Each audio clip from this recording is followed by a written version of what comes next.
नमस्कार, जोहार। मैं उमेश कुमार झा, आप देख रहे हैं झारखंड लाइव और मैं आपके लिए फिर झारखंड की कुछ नई खबरों को लेकर आया हूं। तो बने रहिए इस वीडियो के अंत तक मेरे साथ और देखिए पूरी रिपोर्ट।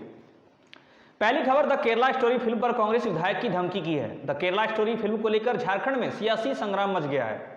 सत्तारूढ़ दल कांग्रेस के जामताड़ा विधायक इरफान अंसारी ने फिल्म को लेकर धमकी दे डाली है। उन्होंने कहा कि जो भी सिनेमा हॉल संचालक अपने थिएटर में द केरला स्टोरी फिल्म लगाएंगे, उनके सिनेमा हॉल में तोड़फोड़ की जाएगी। इतना ही नहीं, उस सिनेमा हॉल के संचालक पर एफआईआर दर्ज करवाया जाएगा।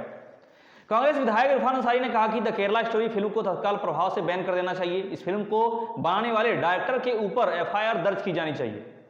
विधायक इरफान अंसारी ने कहा कि इस तरीके के फिल्म से इस देश की हिंदू मुस्लिम भाईचारगी खंडित होगी।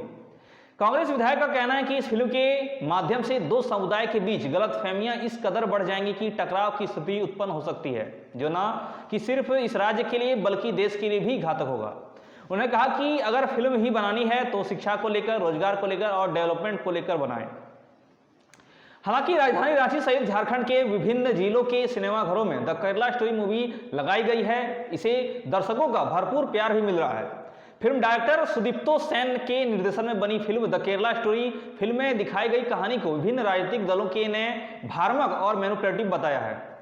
वहीं दूसरी ओर कांग्रेस विधायक इरफान अंसारी द्वारा दिए गए बयान पर कड़ी प्रतिक्रिया जाहिर करते हुए झारखंड प्रदेश बीजेपी के प्रवक्ता प्रतुल शाहदेव ने कहा कि विधायक इरफान अंसारी का मानसिक संतुलन बिगड़ गया है। उन्हें तत्काल जेल या फिर रांची के कांके स्थित पागलखाने में भेजने की आवश्यकता है।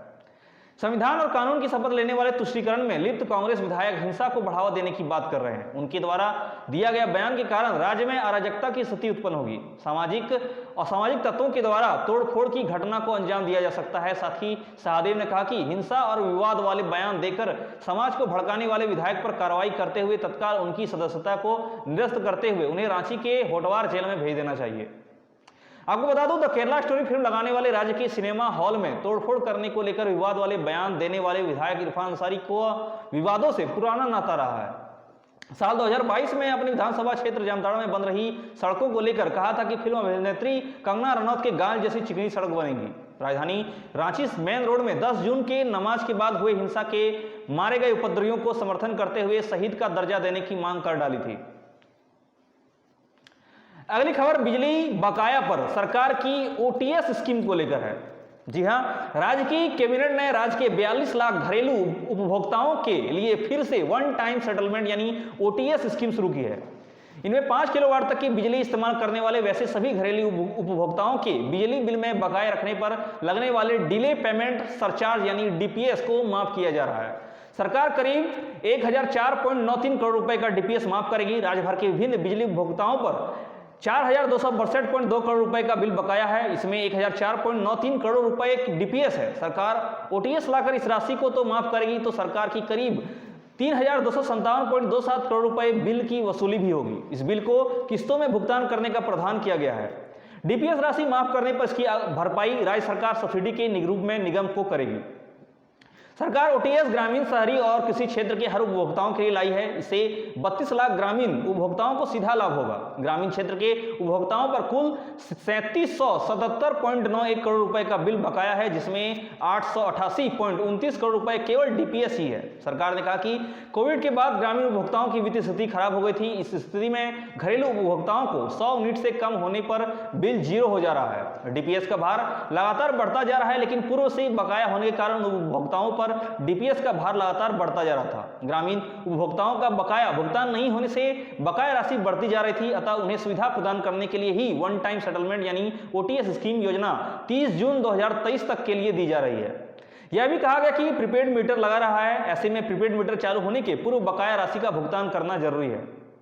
आपको बता दो, 5 किलोवाट तक के उपभोक्ता या कृषि उपभोक्ताओं के नवंबर 2022 तक के बकाया राशि की में मूल राशि अधिकतम 5 किस्तों में जमा करते हैं तो कुल डीपीएस माफ कर दिया जाएगा। किसी भी किस्त में न्यूनतम 20% से कम राशि जमा नहीं की जा सकेगी। बकाये के कारण डिस्कनेक्ट किए गए घरेलू उपभोक्ताओं को भी योजना का लाभ लेने की अनुमति दी जाएगी। वहीं 31 दिसंबर 2022 के बाद के बकाया राशि पर डीपीएस माफ नहीं किया जाएगा। अगली खबर सिमडेगा से है। झारखंड सरकार भले ही बेहतर और गुणवत्तापूर्ण शिक्षा देने की दुहाई देती हो, लेकिन जमीनी हकीकत कुछ और ही बयां करती है। राज्य सरकार बेहतर शैक्षणिक व्यवस्था बहाल करने के लिए करोड़ों खर्च करती है, पर स्कूल की बिल्डिंग की उपयोगिता को लेकर कोई गंभीर नहीं है।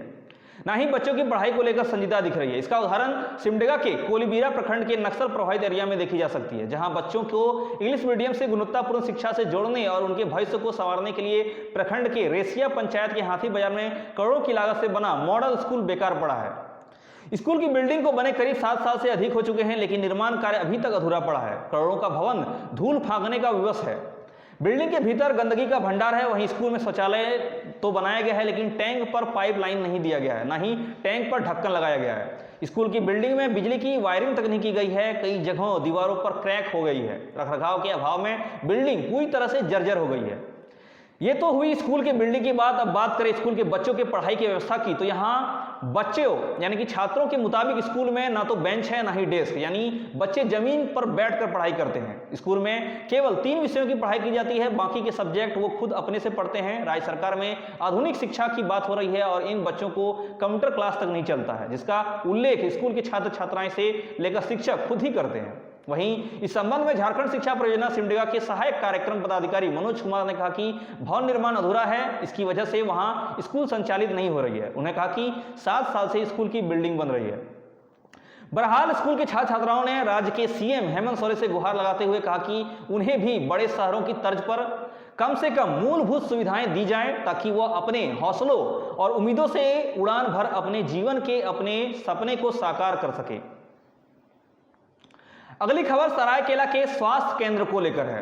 जी हां, झारखंड के सरायकेला के खरसवा में स्वास्थ्य विभाग द्वारा ग्रामीण क्षेत्र में स्वास्थ्य संबंधी सेवाएं उपलब्ध कराने के लिए उप स्वास्थ्य केंद्र स्थापित किए गए हैं, लेकिन इनका संचालन ठीक से नहीं हो पा रहा है। कई स्थानों पर तो उप स्वास्थ्य केंद्र पर बंद पड़ रहे हैं और भवन खंडहर बन गए हैं। ऐसे में ग्रामीणों को इस स्वास्थ्य सेवाओं और शासकीय योजनाओं को लाभ नहीं मिल पा रहा है। अधिकारियों का कहना है कि विभाग ने ग्रामीण क्षेत्रों में स्वास्थ्य केंद्र खोलने की योजना तो बना ली है, लेकिन उनके संचालन की व्यवस्थाएं नहीं हो पाई है। ऐसे में शासन की मंशा पूरी नहीं हो पा रही है, जिसका परिणाम सरायकेला खरसवा का सामुदायिक स्वास्थ्य केंद्र झेल रहा है। खरसवा का सामुदायिक स्वास्थ्य केंद्र खरसवा के विधानसभा का है, जो वर्षों पुराना है और इसे स्वास्थ्य केंद्र को खरसवा के राजा स्वर्गीय प्रदीप चंद्र सिंहदेव ने स्थापित किया था। जब खरसवा में राज दरबार और राजघराना हुआ करता था, उस वक्त राजा सिंहदेव ने अपनी जमीन देकर सामुदायिक स्वास्थ्य केंद्र सरकार को सौंप दिया था कि सरकार इसे स्वास्थ्य केंद्र की देखरेख कर चलाएगी और खरसवा के ग्रामीणों का इलाज हो सकेगा। इस स्वास्थ्य केंद्र की शुरुआत 30 बेड से किया गया था, जहां आज भी खपरेल के ही छत के नीचे ओपीडी, ड्रेसिंग रूम, इमरजेंसी जैसे कई बीमारियों का उपचार होता है। इस स्वास्थ्य केंद्र में काम करने वाले डॉक्टर या स्टाफ का कहना है कि स्वास्थ्य केंद्र में बैठने तक की जगह नहीं है। लोगों को भवन में आने से डर लगता है। इतना ही नहीं, इलाज करने वाले डॉक्टर भी खुद मरीजों का इलाज बाहर बैठकर ही करते हैं। यह स्वास्थ्य केंद्र में ज्यादातर ग्रामीण मरीज ही अपना इलाज कराने के लिए आते हैं, जो शहर के बड़े अस्पतालों में अपना इलाज के बारे में सोचते भी नहीं हैं। सामुदायिक स्वास्थ्य केंद्र की स्थापना कई वर्षों पूर्व की गई थी, जब भारत में अस्पतालों की संख्या कम हुआ करती थी, लेकिन अब तो सरकार के देखरेख में चलने वाला अस्पताल या स्वास्थ्य केंद्र भी लगभग सभी स्थानों पर बदहाल स्थिति में है। इसके बाद भी पूरे साल इन पर व्यवस्थाओं के नाम पर खर्च किया जा रहा है, जबकि वास्तविक स्थिति यह है कि ना तो यहाँ स्वास्थ्यकर्मी उपलब्ध है, ना ही इनकी कोई देखरेख हो पाती है, ना ही यहाँ पे मूलभूत सुविधाएं उपलब्ध है। वहीं इस मामले में सिविल सर्जन ने कहा कि स्टेट लेवल से डिमांड किया जा रहा था कि स्वास्थ्य केंद्र के लिए जगह चिन्हित की जाए जहां उसका नया भवन बनाया जा सके, लेकिन इस मामले में भी अभी कोई सुनवाई नहीं देखी जा रही है। अगली खबर बाबूलाल मरांडी का हेमंत सरकार पर कमेंट को लेकर है। झारखंड के पूर्व सीएम व बीजेपी नेता बाबूलाल मरांडी ने हेमंत सरकार पर तंज कसा है। तंज कसते हुए उन्होंने कहा कि छवि रंजन प्रेम प्रकाश मॉडल पूरे झारखंड में व्याप्त है। दरअसल बाबूलाल मरांडी आईएएस छवि रंजन की गिरफ्तारी के बाद से लगातार हेमंत सरकार पर हमला बोल रहे हैं। ताजा मामले में एक बार फिर बाबूलाल मरांडी ने हेमंत सरकार पर हमला करते हुए ट्वीट किया है। धीरे धीरे खुलासा हुआ कि ये छवि रंजन प्रेम प्रकाश मॉडल पूरे झारखंड में व्याप्त है और इनकी जड़ें कितनी गहरी है। ट्वीट के साथ उन्होंने एक तस्वीर भी शेयर की है और उन्होंने रिश्वतखोरी की बात कही है। तस्वीर के माध्यम से बाबूलाल मरांडी ने दर्शाया कि झारखंड में अंचल कर्मचारी से लेकर सीएम तक सब करप्ट हैं। एक अन्य ट्वीट में बाबूलाल मरांडी ने लिखा है कि झारखंड में जमीन लूटपाट का मास्टरमाइंड छवि रंजन हर अंचल से 2.5 लाख रुपए की फिक्स्ड रिश्वत लेता था। जाहिर है अंचलाधिकारी उससे कहीं ज्यादा वसूल कर अपना कट काट कर साहब को चढ़ावा देते होंगे। 263 अंचलों से 6.5 करोड़ से अधिक राशि तो हर महीने फीस थी, फिर बड़े जमीनों में करोड़ों का खेल। अब कल्पना करिए कि एक अंचलाधिकारी कैसे गरीब किसानों और रैयतों से भी रिश्वत वसूल कर ऊपर तक पहुंचाता होगा। सुदूर गांव का त्रस्त किसान कैसे अपनी पीड़ा ऊपर तक पहुंचाए, गरीबों की शिकायतें ऊपर तक नहीं पहुंचे, इसके लिए हेमंत सोरेन सरकार ने पहले ही बीजेपी सरकार की 181 सेवा को बंद करा दिया था। ट्वीट में मारांडी ने आगे लिखा है, अब ना छोटे कर्मचारियों की कोई जवाबदेही, ना ही अफसरों की, हर स्तर से वसूली करने के लिए नीचे से ऊपर तक तगड़ा नेटवर्क बनाया गया था। प्रेम प्रकाश, पूजा सिंघल, छवि रंजन, अमित जैसे कई लोग सरकार के लिए रिश्वतखोरी का रिकवरी का एजेंट के रूप में काम करते रहे। अब जब एक एक करके इनका एजेंडा पकड़े जा रहे हैं तो सरकार की बोलती बंद है। दारू घोटाला, अवैध पत्थर, बालू, कोयला खनन घोटाला, जमीन घोटाला, ट्रांसफर घोटाला, ठेका पट्टा घोटाला, हर तरीके से स्वयं सरकार ने राज्य और राज्यवासियों को लूटा है। इतना सब कुछ सामने आने के बाद भी राज्य का मुखिया अनजान बनने का ढोंग रचता है और आदिवासी होने की दुहाई देकर अपने पापों को ढकने की कोशिश करता है। जल्द ही इनके सिंडिकेट के मास्टरमाइंड से लेकर हर स्तर के एजेंट होटवार जेल का आनंद लेंगे। ये नटवरलाल समान प्रेम की लूट प्रेम लीला न जाने कितने को जेल पहुंचाएगा, ऐसा उन्होंने अपने ट्वीट में सब कहा है।